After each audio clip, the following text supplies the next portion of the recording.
and welcome to Narayana IAS Academy. I'm Yogesh Kottavar and I'll be taking up 5 important articles from The Hindu and Indian Express as part of our daily news analysis.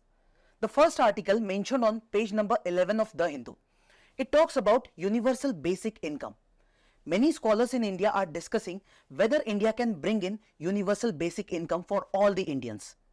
The second article mentioned on page number 10 of The Hindu. It talks about role of artificial intelligence in the healthcare sector. Recently, Government of India has said that we are planning to bring in artificial intelligence powered system to provide primary health care to all the Indians. The third article mentioned on page number 10 of Indian Express.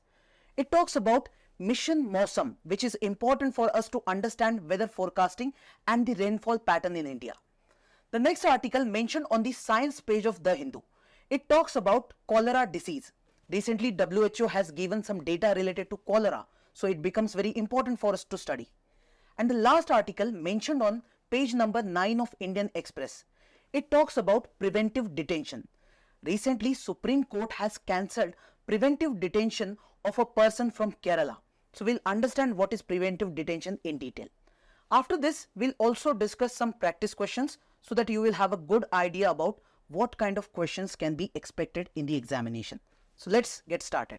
So the first article talks about universal basic income. Many scholars in India are discussing whether India can introduce this universal basic income for all the Indian citizens. Now this topic becomes important for us for mains GS paper 2, which mentions government policies and interventions for development in various sectors. If universal basic income comes, then it will be a major government initiative. So it's highly important. Now look at this previous year question. It says, an essential condition to eradicate poverty is to liberate poor from the process of deprivation. Substantiate this statement with suitable examples. Now this question is focusing on the poverty and whatever government has done till now for poverty alleviation, that you must know. Why poverty is existing, that you must know. And what are the government initiatives which can be brought in to reduce this poverty, that also you need to know. Now in this article, if you look at the context, why are we even discussing about universal basic income? The reason is India is growing, but that growth is termed as jobless growth. Now what do I mean by that? See, is India growing? Yes, the answer is yes, because right now India is the 5th largest economy in the world. If you look at all the countries, India is at number 5. We are doing really good in economy. So we are growing, but there is a problem. India as a country is becoming rich, but when you look at Indians, we do not find Indians becoming rich as such. Rather, we are finding a different problem. That problem is unemployment crisis. We have many people who do not have any kind of job, even if the entire economy is growing. Now this phenomena is termed as jobless growth, that there is no job. Now whenever there are many people in India or any other country who do not have job, in that case we expect government to do something for them. If they do not have job, that means they are not earning anything. Then what about their basic expenses like food, like clothes or their housing? Now this is something very basic. Every human being will require at least these 3 things. And it is the responsibility of government to ensure that if there is any person who is not having access to these things or who is lacking the amount of money because of he is not getting these things, then government should intervene, should provide something to that person. Now we are discussing specifically about universal basic income. It is a solution, it is a measure which can be taken because there is jobless growth in India. So we want that every such individual should get some amount of money, some income. So for example, government may come up with a plan that every month we will provide rupees 5,000 in the bank account of every Indian. Now when I'm saying every Indian, it includes everyone. It includes the rich person, it includes the poor person, it includes the middle class also. So universal basic income, it means it is a social welfare model. We are trying to do some kind of a welfare which is for all the people. It is completely universal. No citizen will be left. Even if you are Ambani or Adani, he will also get, and even if you are the poorest of the poor person, he will also get that particular amount of money. Second, it will be a cash transfer. So you will be given the cash. That means it is not like some kind of a scheme or subsidy. For example, if we talk about the public distribution system in India, where you must have seen that people with ration card reach out to these ration shops and they get some kind of crops. For example, they get wheat, rice, pulses, etc. So here you are providing the products or services and not the money. But in the case of universal basic income, government will simply put the cash in your account. And third, it is unconditional. There is no condition that only if you are poor, only if you have this much of land, only in that case you will be provided. No, it is completely unconditional. That means everyone will get that. And what is the objective? Why we are giving this thing? Because we want to ensure that the basic needs of every individual living in India should be covered. And that is the job of government. We call our government or our state as a welfare state. That means the welfare of our people is the responsibility of our government. Just like your responsibility lies on your parents. In the similar manner, these basic needs should be covered up by government. Now, this is not something a kind of a new idea for India. There are many countries who are already trying to implement universal basic income. For example, if you go to United States of America, there is a state called Alaska. They said that we are going to distribute some part of the state's oil revenue. Whatever revenue comes from the selling of oil, that will be distributed among all the residents of Alaska region. Now, this is a kind of universal basic income. Now, if you go to the California state, they have come up with a plan to provide $500 per month for about 18 months. A similar kind of plan.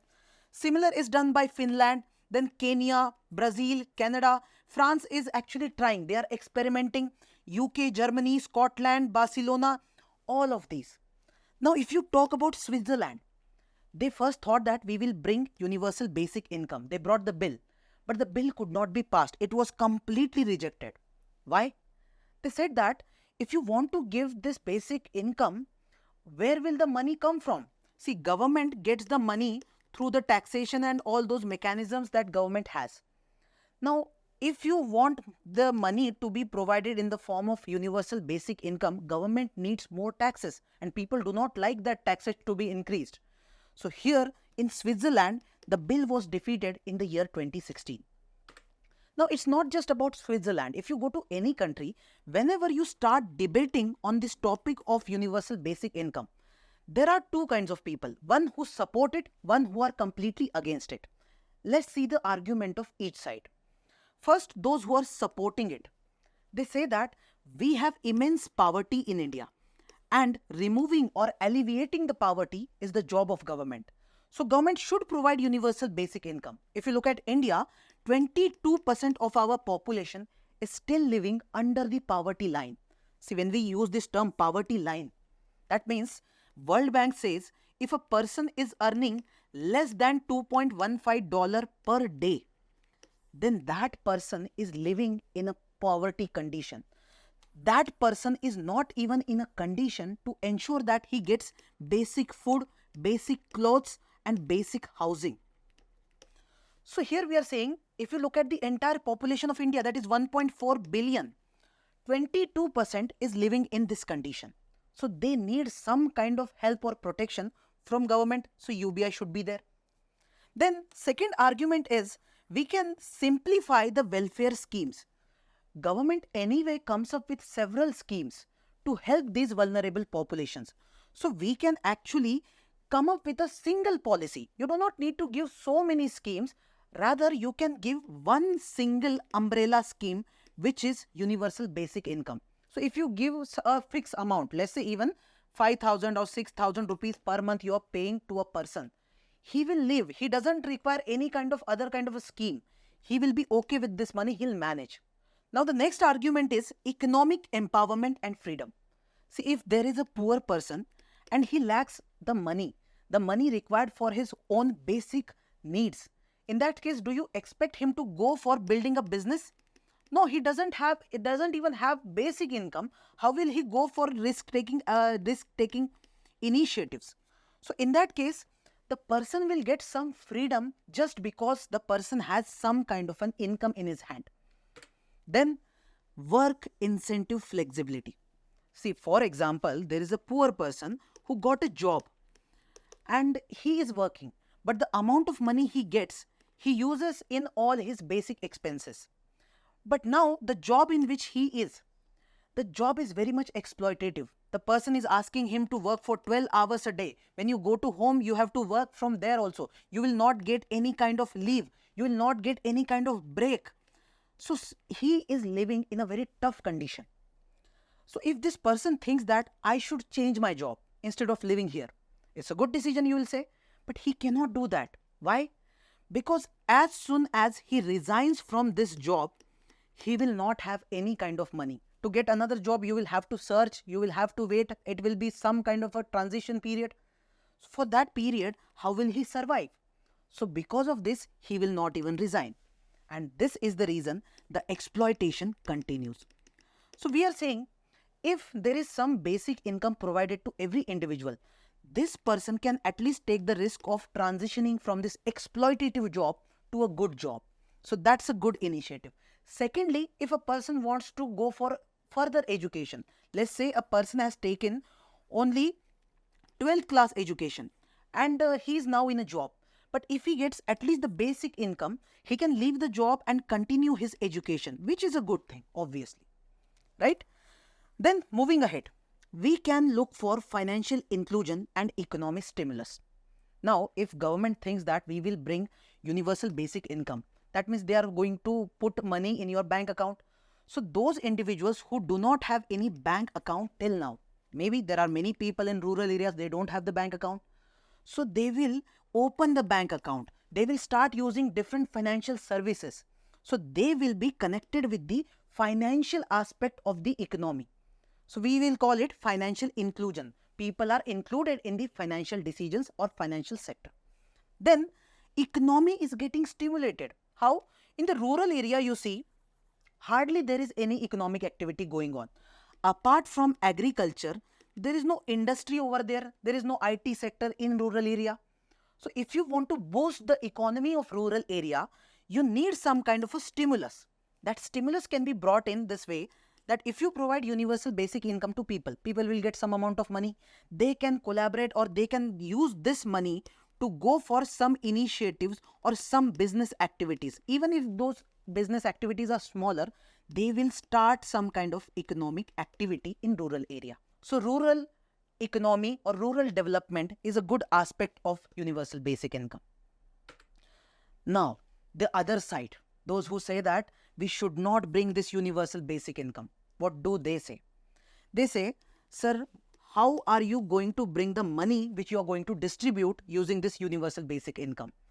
We are 1.4 billion people living in India. Even if you give nominal amount, let's say even if you decide that you will give rupees 1000 per month to every individual, you will have to give it to 1.4 billion people. Do government of India has the ability to provide this much money? The amount will be, even if we assume the amount as a very smaller amount, still it will be at least about 4 to 10% of our entire GDP. So the problem is, if government thinks that we will still provide this kind of a scheme, this kind of an initiative, first thing you will have to do is you have to cut down all other schemes, all other major schemes. See, government provides some benefit to farmers through PM Kisan. They provide rupees 6,000 every year. There are so many other schemes running. So maybe government will have to stop many schemes, or they will have to cut down the amount they provide. For example, this year government is providing, let's say 1000 crore to a particular scheme. So this year, because they are implementing UBI, they will have to reduce the amount. They will have to put only 250 crore in this. So many other schemes will be stopped. Second, if you don't want to stop these schemes, then you have to go for taxation. Already we have a good taxation system, but now because you need more money, so you will have to increase this tax. Now when you increase the tax, people will not like it, especially if you expect that rich people will pay. Then you see, The rich people will say, we will not stay in India. If you are charging us so much, then we'll not stay here. We'll go to abroad. And when a rich person will go, definitely we can say the economic system in India will have to face some repercussions. Government many a times talks about ease of doing business. That means government is taking many steps to ensure that business making becomes very easy in India. And for that, you have to reduce the tax and not increase it. So that's a costly affair. Second, disincentive for work. See, if everyone gets some kind of money in the bank account, why would the person go and work? So people who are involved in the low wage jobs, means the salary is low in a particular job, or the job security is not there. Anyone can remove that person at any point of time. The person will think that why should I work? I am anyway getting the universal basic income, so I can survive. So that is a chance. And third is inflationary pressure. See, what happens is that if everyone gets the money, the inflation will increase. How this happens? See, for example, in a village, let's say there is only 10 kg of tomato available. And now, if you print the money and give to all the villagers, every villager will go to the shop and ask for all these tomatoes. What the tomato owner will say? This tomato which costs 10 rupees per kg, I'll increase the price and make it 100 rupees per kg. Still people have money, everyone will say I'll buy. So he will increase the price to 1000 rupees per kg. That means if there is money, the printed money is available with everyone, if it increases suddenly, then the price of products or goods will also increase. This is called inflation. So in case of such cash transfer, what will happen? The food prices, the housing prices will suddenly go up. Now, what was the initial intent of bringing universal basic income? So that at least the poor people will have ability to pay for their food and housing. But now, if the prices have increased, can they pay? No. So they will again come in the same problem even after implementing universal basic income. This is a big issue. Then there is a chance of regional disparities. You see, the lifestyle of rural India and urban India is very different. If you are living in a rural area, if you have only 5,000 rupees or maybe even 10,000 rupees, you can still survive. But if you go to cities like Hyderabad, you cannot survive with 10,000 rupees. So we are saying if you are providing universal basic income, that means you will provide the same amount to the person from rural area as well as urban area. So for the rural area person, the amount is actually excessive. It is more. He doesn't even require that much amount. But the same amount will seem to be very low for an urban person. He will feel that what will I do with this much amount? Because the cost of living in the urban regions is very high. So this disparity will continue. And at last, the problem is of infrastructure. Do you have the infrastructure? If you go to rural parts of India, you will see that there is hardly any bank in rural area. So if you want to provide universal basic income, at least the banking system should be available in these rural parts. Financial infrastructure should be there. So they are saying it is not there. So how can you implement it? So I hope you have got both of the sides, both sides of arguments. Now, these people also talk about some of the alternatives. Instead of universal basic income, you can go for other things also. For example, targeted social welfare. I earlier talked about PM Kisan scheme, under which rupees 6,000 is paid to farmers. Now this is targeted approach. Government thinks that farmers in India are not in good condition. They are vulnerable. So we are targeting them. What is the reason? See, if you provide universal basic income, you have to provide it to rich person also. You have to provide it to the middle class also. Now, if these people do not actually require it, why are you spending money on them? But these people actually require it. So this targeted approach could be better and a practical one. Second, there is approach of conditional cash transfer. Now, sometimes government may say that we will provide some amount of money to a family only when the family sends their children to school. If you're sending children to school, then we'll provide you the money. So this is a good initiative or conditional transfer. Then employment guarantee scheme. There is a saying that instead of giving fish, teach them fishing. So, if you provide them, first of all, skills, education, and then the job, the person himself will earn the amount. You do not need to pay him any amount as such. So we are saying if you bring schemes like Manrega, this scheme provides employment guarantee that if you are not getting any employment in private sector or government sector, then government will provide you some kind of employment. And if government is not able to do that, then government will still pay you some amount.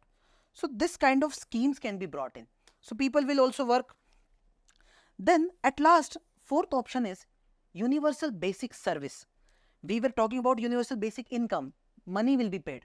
They say that instead of money, why can't you provide service? You provide universal healthcare. You provide universal education. If every person gets free education, free healthcare, free sanitation, then people themselves will create opportunities for themselves. You do not need to pay any money as such. So these are the alternatives. Now, if we take into consideration the views of economic survey brought in the year 2016-17, it also supported the idea of universal basic income. But survey clearly said that instead of focusing on the universal aspect, they said we should focus on the 75% bottom population. See, because the top 25% is anyway earning decent amount, they can live. But we can focus on this bottom 75%. And this will be a practical approach considering our budget constraints. And the cost, estimated cost, would be somewhere around 4.9% of GDP. So around approximately 5% of our GDP we can spend for our 75% population. Nothing wrong in this. Now, in this, they also talked about women-centric UBI. See, if you focus just on women, there can be different results. If you give money, let's say there is a family, there is a couple, you are giving money in the hands of a man. The chances are that the man will use the money to have alcohol instead of using it for food, clothes or any other basic needs. Whereas if you pay the same amount to a woman, there is a high chance that she will spend that amount for the basic essential goods and services. So we should focus on providing money to women. This is what economic survey is saying. And then it's not just about women. Apart from women, the pregnant women's, elderly, disabled, this is the vulnerable population. They are so vulnerable that they may face poverty, inequality and all the hardships. So our focus should be on these people. If we bring UBI only for these people, then it would be a practical approach. So if we want to conclude, we can say, should Government of India bring UBI? Yes, they should bring, but they should first of all focus only on the most vulnerable population. And we should not say that just because we are bringing UBI, that means we will remove all the schemes. No, it is just a part of social security framework. When we say social security, that means even if you have no job now, you have become elderly, after 60 you retired, so you will get retirement pension. If you do not have the ability to walk, you are a disabled person, government will give you some amount. So a kind of social security that someone will be taking care of you even if you are not in a good condition. And UBI will be a part of it. So we will not remove all the schemes. We will actually complement these schemes with the universal basic income. So the next article is about role of artificial intelligence in the healthcare sector.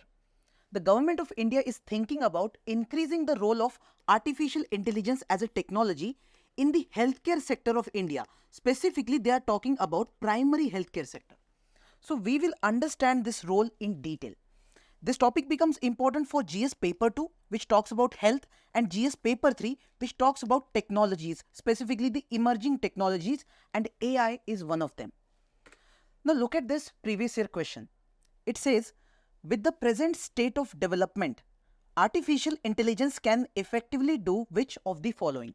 Number 1, bring down electricity consumption in industrial units, create meaningful short stories and songs, disease diagnosis, text-to-speech conversion, and wireless transmission of electrical energy. So this is simply application-based question. If you understand the artificial intelligence as a technology and its applications, you can answer this question. Okay. Now moving ahead, what is the context? Government of India is considering a proposal. That proposal says that we can build an AI powered system, a complete system which can provide 24 by 7 primary healthcare to every Indian living in India. Now to build this, we need to focus more on artificial intelligence as a technology. Now first of all, what is artificial intelligence?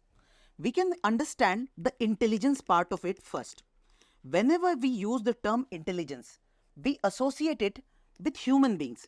We say that there are so many species on this planet, but we human beings rule on this planet just because we have got this intelligence. Now, when we say intelligence, what does this mean? First of all, the ability to take decisions. Not every species is able to take decisions. Even if when you are giving your examinations, you are taking decisions. You read the question, you think, you come up with different patterns, and then you come to a conclusion or a particular decision. If you give the same paper to the any other species, for example, any other animal, he might not be able to do that. Secondly, you can solve different kinds of problems which you are facing. Not everyone is able to do this. And you can learn from your experiences. So whenever a new experience comes, you make changes, you modify your knowledge. And you can also recognize complicated patterns. So when you are looking at different data, different informations which is coming to you, you can recognize that. So we are saying all of this is part of your intelligence. And this intelligence is existing in human beings in a natural way. Now, when we look at any other thing, for example, any non-living thing, for example, a computer or a robot, the computer is also intelligent, but it is not that intelligent like human beings. So we thought that we will build the computers in such a way that they too have intelligence just like human beings. And that will be named as artificial intelligence, AI. So AI is nothing but the ability of machines, especially computers, to mimic human intelligence. They will also be able to take decisions just like we humans are taking. So everything they can do just like human beings. So we can say artificial intelligence is one of the most beneficial as well as most dangerous technology. Dangerous why? Because AI is going to become more powerful than human beings. So it can also be dangerous. Now this AI can be classified in two different categories. One is weak AI. Weak AI means this AI only has ability to do some particular task. I'll give you the example. You must have heard about Siri or Alexa. Now if you give them some command, they will execute it. They will come up with some kind of information. They will do the task which you tell them.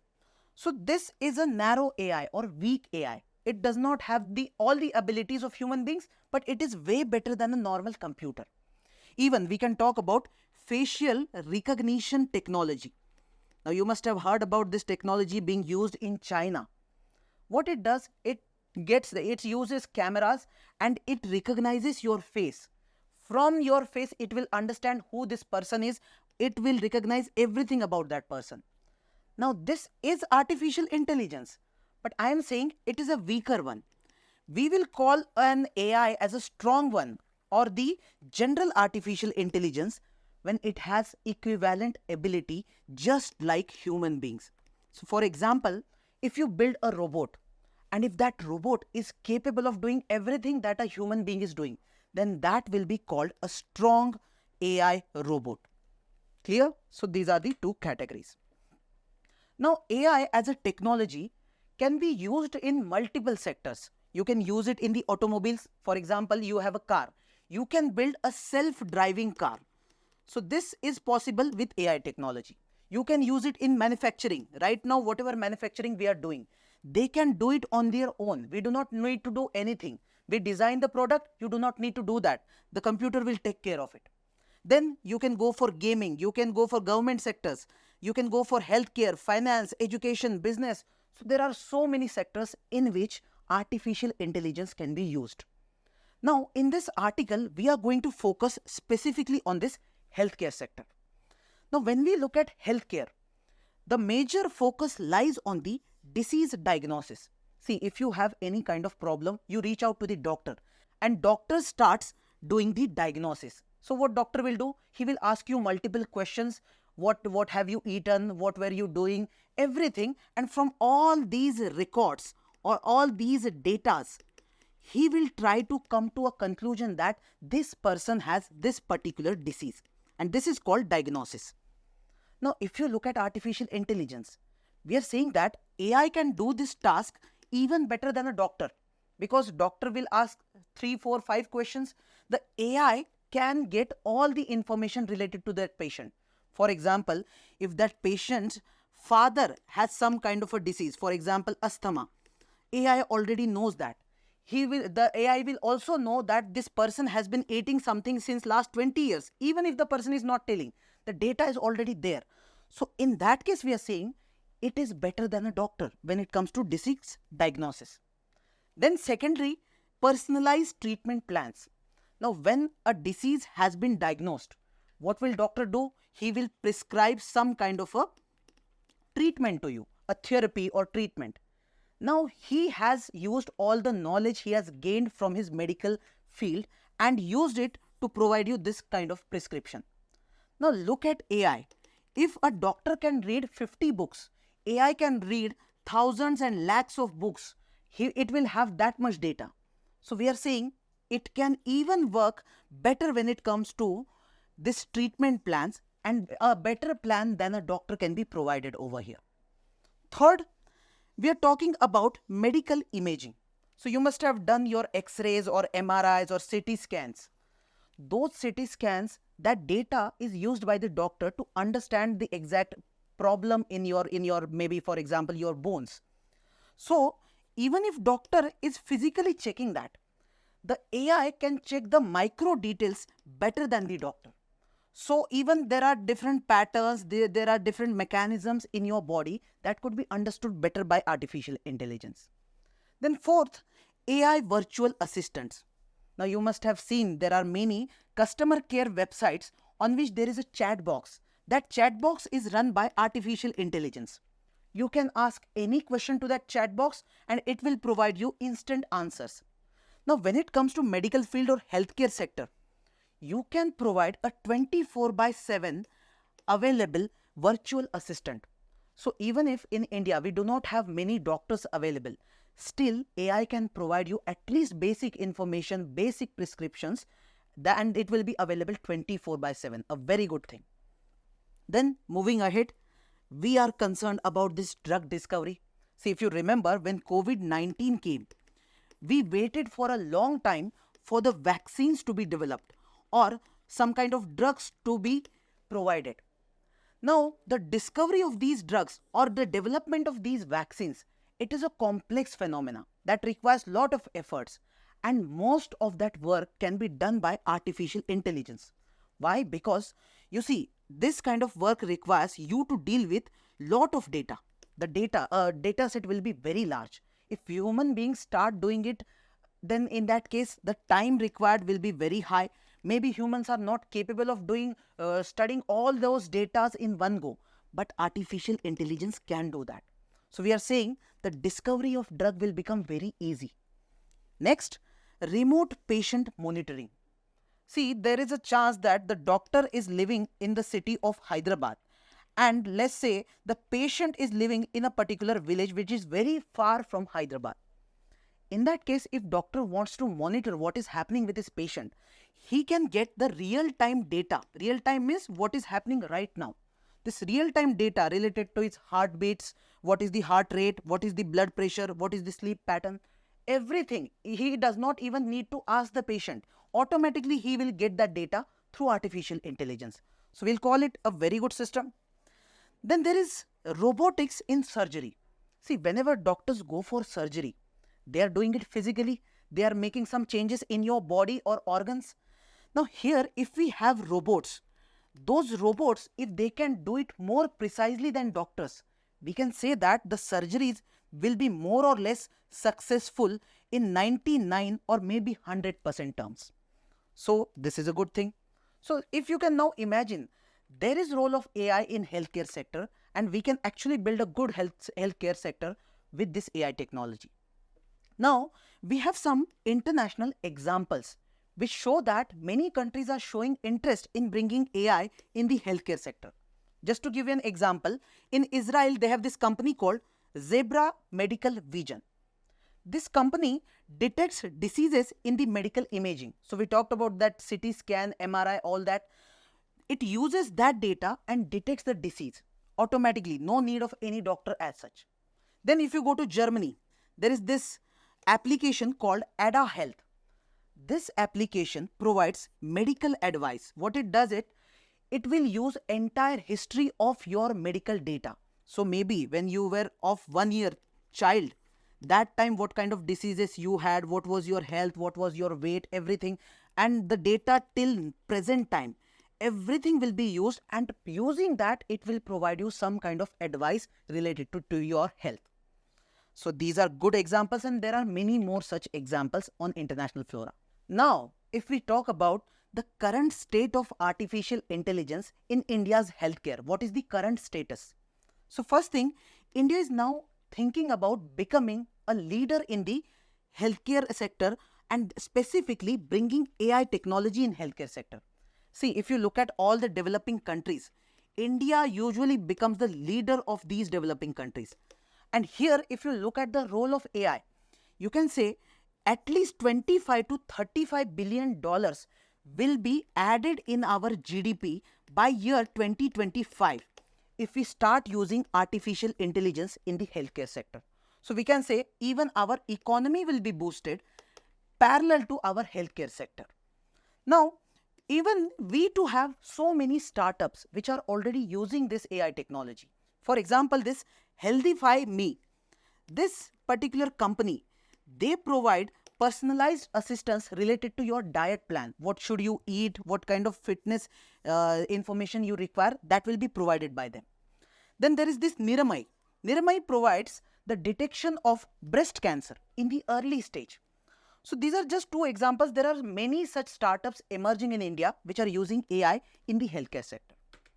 Okay, now let's talk about the challenges and the risks associated with the AI technology, specifically in the healthcare sector. First of all, you need lot of data, especially you need the data of patients. So that data will include every information, the personal information of that person. Now, when you're taking that information, what about the rights of that person? What about the privacy right of that person? There is a chance the data is collected in a hospital of all the patients. Now, if a hacker comes up and takes control of this particular data, what about your privacy? What about your security? So we are concerned about this sensitive patient data. If someone who does not have any authority to access your data, see, doctors have the authority to check your data, but no other person has that access, should not have that access. But if the person takes control of it, that could be very harmful to you. Then, second issue is related to the bias and inequality. Now, how the bias can come into picture? See, artificial intelligence is nothing but a kind of computer. And to computer, whatever data we provide, it will get that data, it will process that data.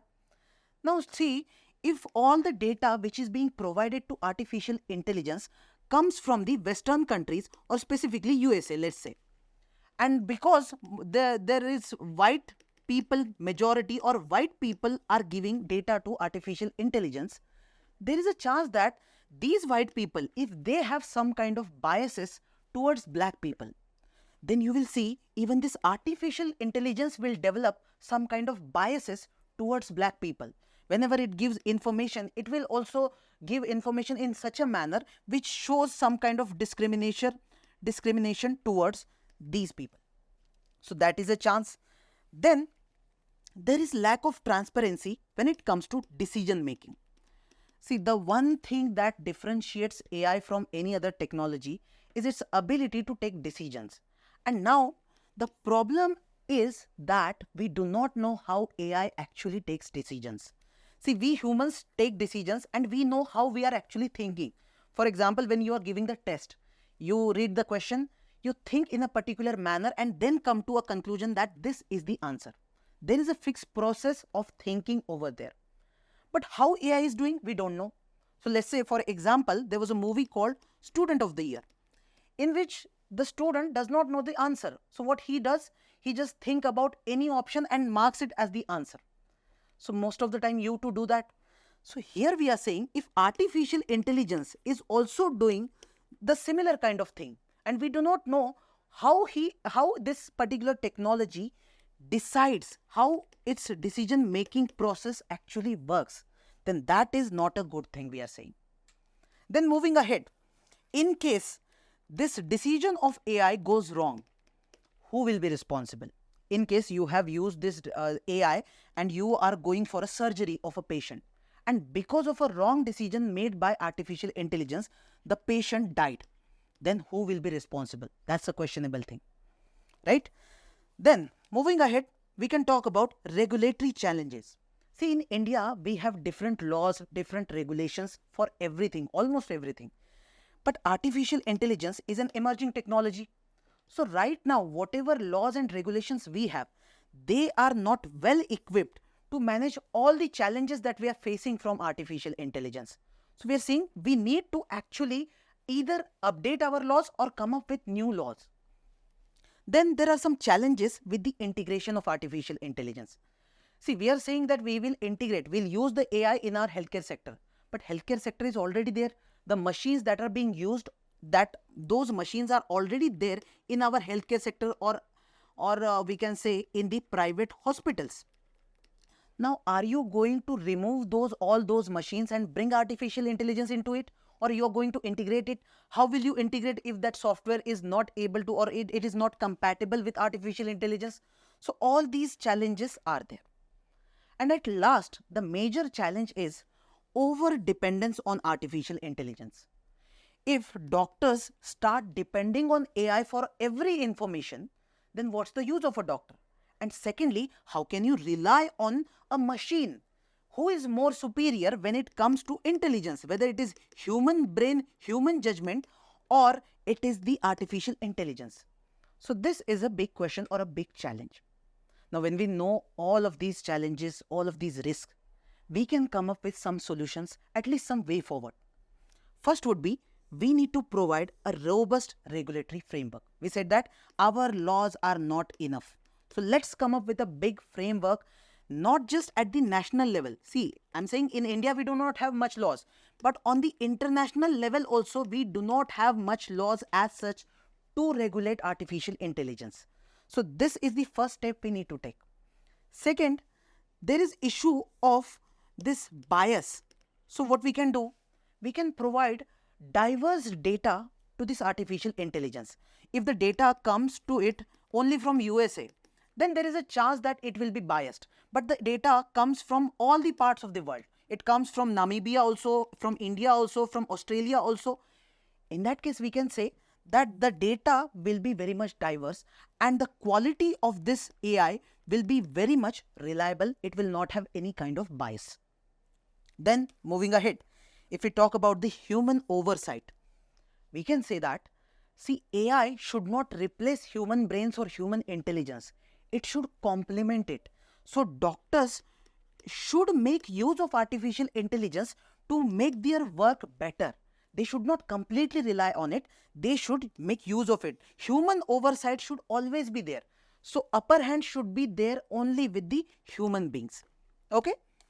Then those individuals who are working in the healthcare sectors, for example, whether it is doctors or the nurse or any other person who is working there, all these individuals need some kind of a training, and that training we call as capacity building. If you build their capacity to understand this technology, then they can use it better. Then we need to focus on the public trust also. Now, where is this trust angle comes into picture? So we said that the decision making process of AI, we do not know how it makes its decisions. So how will people actually trust on AI if they do not know its decision making process? So we need to ensure that this decision making process becomes very much reliable. So the scientists or the engineers need to work on this part. And at last, as far as government is concerned, government should focus on the investment part. See, if you focus on the developing countries do not have much infrastructure. And when it comes to India also, we too lack the infrastructure. So we need to make investment. Now this investment could be government investment or private investment. And this investment will take place in the technical aspect. For example, AI needs to process lot of data in one go. So you require high speed data processing systems. You need data storage system. Then you need cutting edge AI tools. For all these you require money. So investment is must. Now the next article is about Mission Mosam. Government of India is spending lot of money on Mission Mosam. So we'll understand what this mission is. The topic is important for prelims as well as mains. In mains, GS paper 3 mentions about agriculture, disaster management, etc. Now if you look at this previous year question, you'll get an idea about what kind of question you can expect even from this article. It says Atal Innovation Mission is set up under which of the following? Department of Science and Tech, Ministry of Labour and Employment, Niti Aayog, Ministry of Skill Development and Entrepreneurship. So this mission was in news and they asked about the department or the ministry. So you should be aware of this factual detail. Okay, now moving ahead. The name of the mission which has been approved by Union Cabinet, it Mission Mosam. And this has been brought in to improve India's weather forecasting capabilities. Government has spent somewhere around 2000 crore rupees. This is the plan for first 2 years. Now what is the plan? Indian government already has this Indian Meteorological Department which does some kind of weather forecasting. Forecasting means they predict the weather pattern. They say that today at 4 p.m. there is a possibility of rainfall in Hyderabad. So this is some kind of prediction. Now, most of the times we see that this forecasting is not that accurate. Sometimes they say that there will be rainfall, but there is no rainfall. Sometimes they say 4 p.m. and there is rainfall at 1 p.m. So it is not that accurate.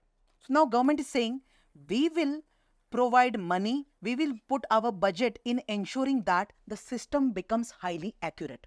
For that, they brought in Mission Mosam. Now, what they are going to do? First of all, they are going to include next generation radars, satellite systems, advanced sensors, high performing computing units.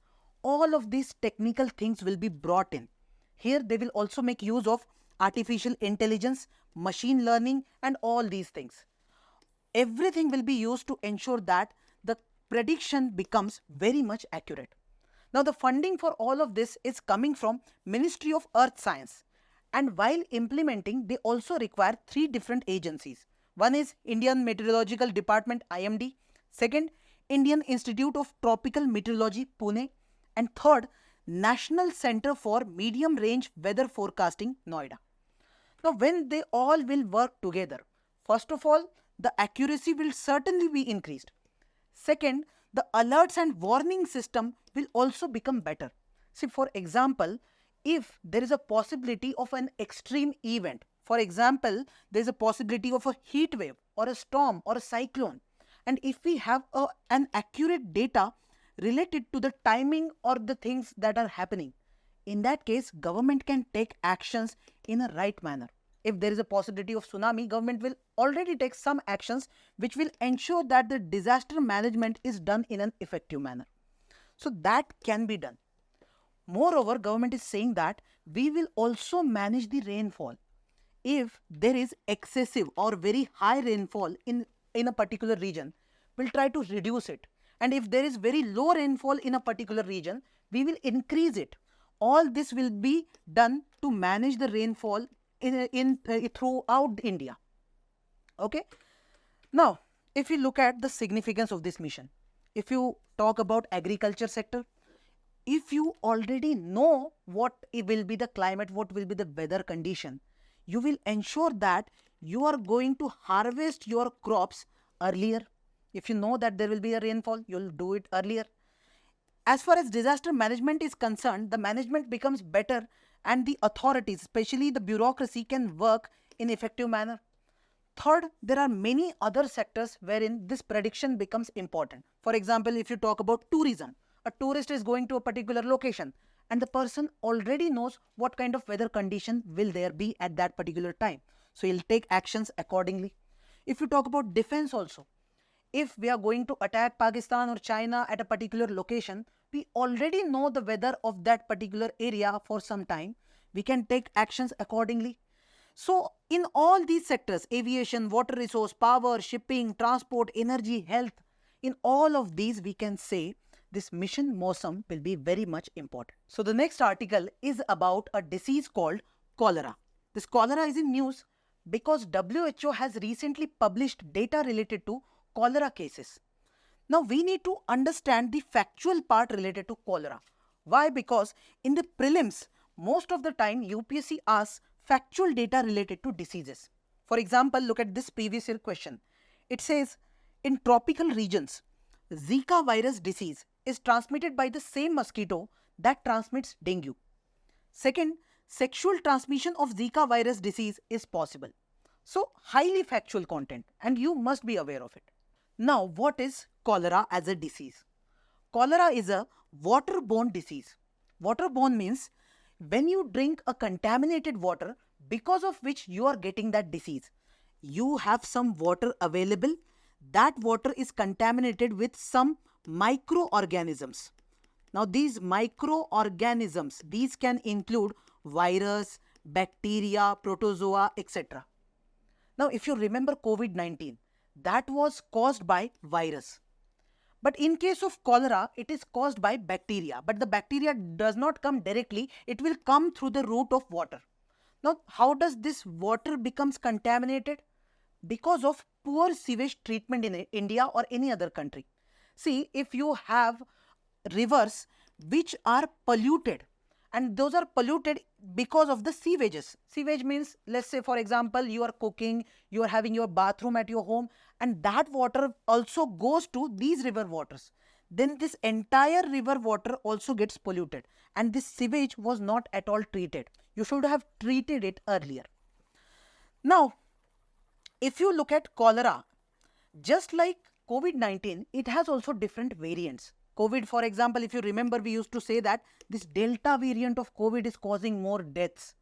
So different mutations, different variants are possible. If you look at cholera, there are these strains called O1, O139, out of which this O1 is very famous. Strain O1 leads to maximum deaths throughout the world. So this is very important. Now when a person gets caught by this cholera, the symptoms would be severe watery diarrhea, vomiting, leg cramps, etc. Now you may say, sir, just like COVID-19 we have vaccines. Do we have vaccine for cholera? Yes, we already have 3 WHO approved vaccines available, which includes this Dukoral, Shanchol and Uvchol Plus. And 2 doses are given for each of it. Now, when we already have vaccine available, still we are observing multiple or maximum cases of deaths due to cholera. These cases are there in Africa, in Afghanistan, in India, and specifically in Southeast Asia. So if you look at the data of 2024, in Southeast Asia itself, we observed 2,400 deaths. So it's a cause of concern for us that we have vaccine, still there are deaths. That means we are not doing a good work as such. We are not providing vaccines in a right manner. So we have some initiatives at the international level. WHO came up with this task force, Global Task Force for Cholera Control.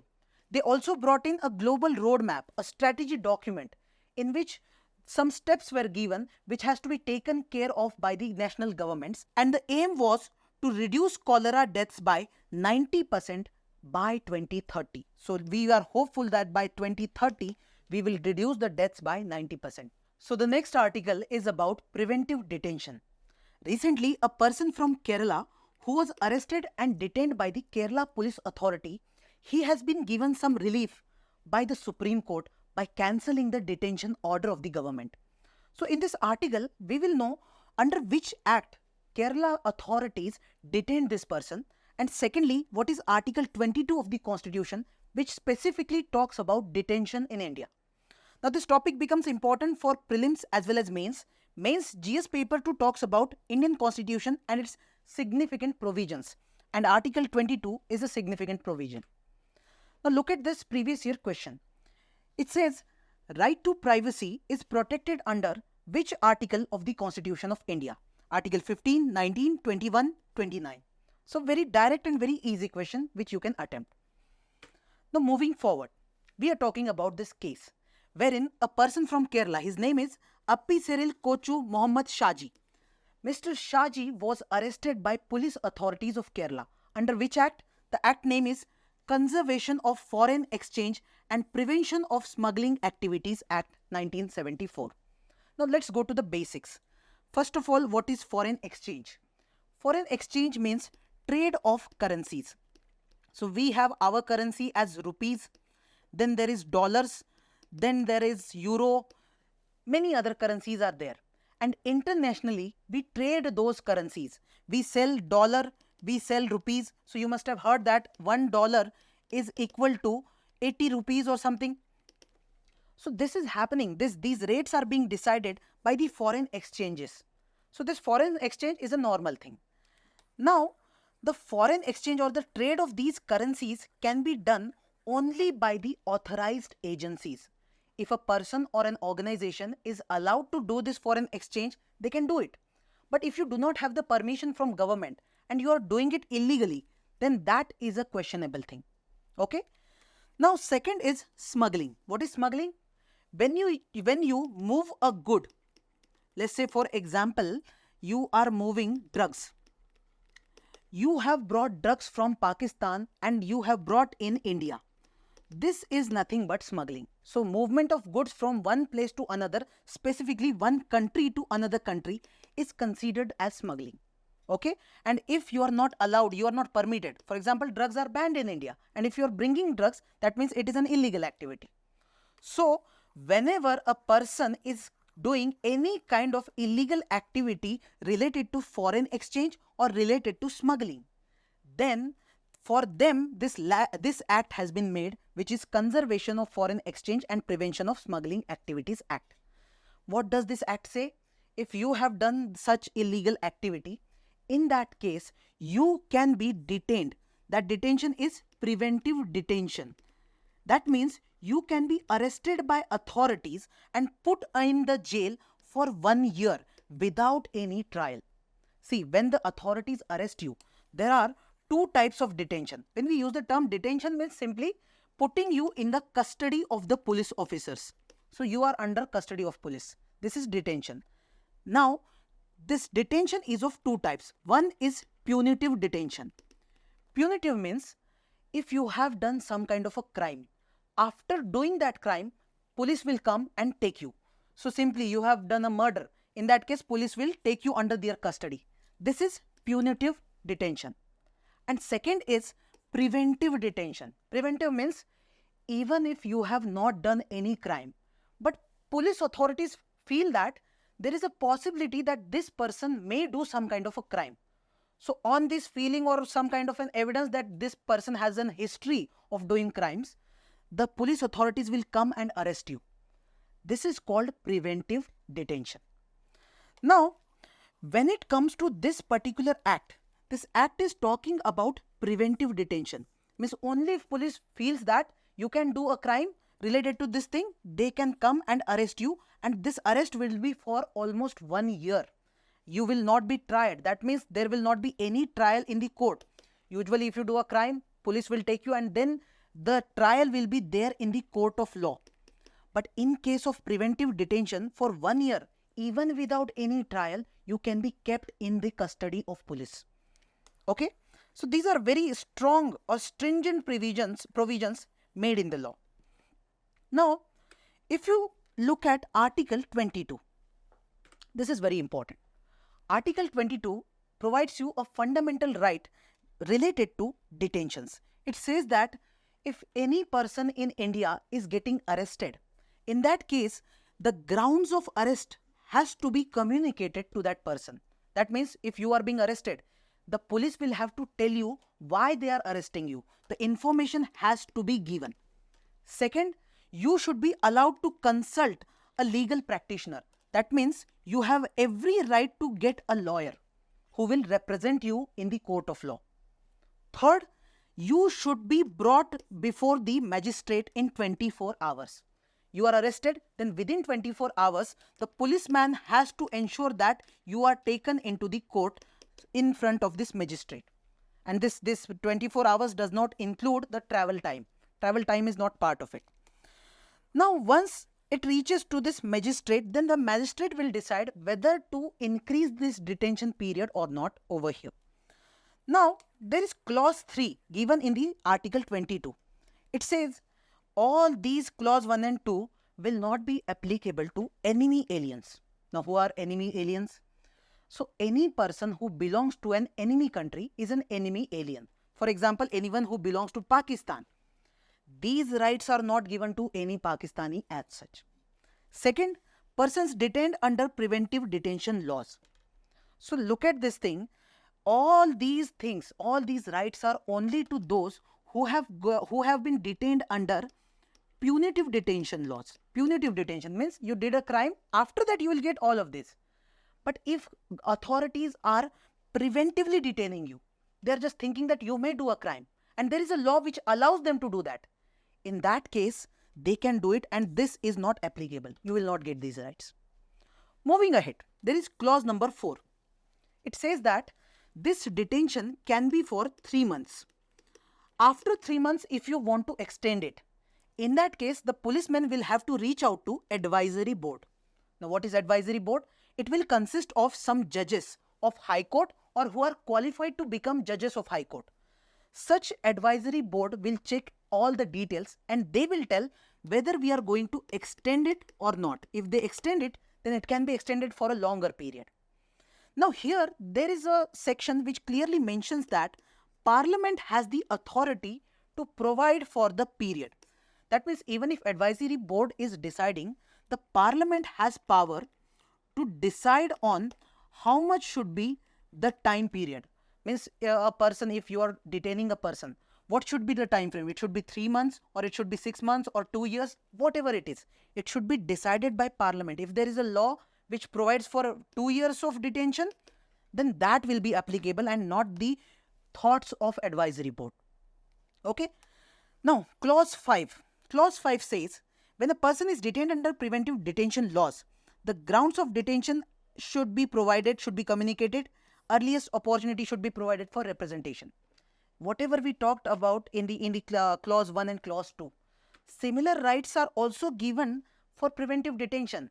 But there is one more clause which says, if there is public interest, if police feels that it is in the public interest to not tell the information to this person, so even they can cancel out disclosing this fact. They can say, we are not going to provide any information to you.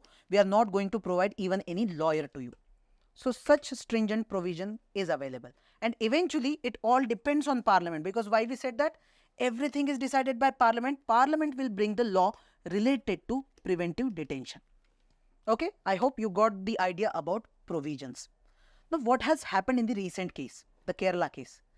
The person who was detained by Kerala authorities, they now went to the Supreme Court and court has said that you do not have enough documents which show that this person is going to conduct some kind of a crime. So because you don't have any such good evidences, there is a chance that authorities have misused their power. Second, you have provided lawyer to this person, but this process was very delayed. This person was provided lawyer after a very long time. This is not a good thing. Third, even if there is detention law, there is judicial review and judicial scrutiny. That means judiciary can step in any point of time and provide the bail to that person. Because eventually what matters is the constitutional safeguard. That means our constitution, Article 22, it is important, but the fundamental rights given under Article 21, they are also important. So overall we understand that the preventive detention, the laws exist, but the role of judiciary becomes important. So now it's time for practice questions. I request all of you to pause the video when each question is shown over here and then comment your answer. After that, you can see the video. Okay. Now start with question number 1. Consider the following statements regarding Article 22 of Indian Constitution. Article 22 provides protection against both preventive and punitive detention. Yes, this is right. Every person detained under preventive detention laws must be produced before magistrate within 24 hours. Now this is catchy because this is said about punitive detention and not preventive detention. So this becomes wrong. Third, no person can be detained under preventive detention laws for more than 3 months without approval of an advisory board. Absolutely right. So only second is wrong. So answer is C, 1 and 3. Question number 2. Which of the following statements about artificial intelligence are correct? Artificial intelligence refers to the capability of machines to mimic human intelligence involving tasks such as learning, problem solving and decision making. Absolutely right. Second, narrow AI is capable of performing tasks across a wide range of domains similar to human intelligence. This is wrong. This is the definition of general AI and not narrow AI. Third, general AI refers to AI systems that can perform specific tasks within a limited domain like voice assistant. So they have actually put definition of general AI over here and narrow AI over here. So both are wrong. Only one, that is A, is the right answer. Third question, which of the following is or are correct about role of artificial intelligence in healthcare?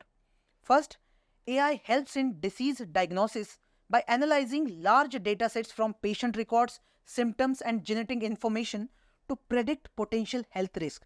Absolutely right. Second, AI-powered tools in medical imaging can detect abnormalities in medical scans such as X-rays, MRIs, often with greater accuracy than human specialists. This we already discussed. This is right. So answer is A, 1 and 2. Fourth, Mission Mosam is set under which of the following ministry? So the answer is Ministry of Earth Science. A very factual question but easy one. Question number 5. Consider the following statements with reference to cholera. Cholera is a waterborne disease. Yes. Cholera is eradicated in India. No, it is yet to be eradicated. So only one, that is A, is the right answer. Now mains practice question. What is the universal basic income and how might its implementation impact poverty and economic stability in India? So first you need to detailedly discuss about this UBI, then specifically focus on this angle of poverty and economic stability. These are the two dimensions. So first we'll give a brief introduction about UBI. What are its features? You can talk about the universality angle. You can talk about unconditional angle. All of this. After which in the body part, you have to discuss specifically about reduction of poverty. You can give the data related to poverty and how UBI can reduce it. You can talk about the basic needs of population, which includes clothes, food, or even housing. Okay. Then economic stability was the second angle we need to mention. So here you can talk about the financial inclusion. You can talk about rural development. You can even talk about the inflation and high cost. So all of this comes here. Now, although the challenges are not asked, but still you can mention about the challenges. For example, how are you going to implement it? Do you have the budget? You can talk about inflationary pressure. You can talk about the workforce participation could be reduced. All of these angles you can mention and then you can come to a conclusion. The conclusion should be optimistic. You can say that we can go ahead with this scheme, but we have to address these challenges of fiscal sustainability and inflation. Fiscal means it's related to the budget. How you are going to manage your budget, all of this, so that we can come up with an effective and sustainable policy. I hope you liked the video. If you have any doubts, please comment on the video and you can come up with your ideas also related to these topics. Thank you so much.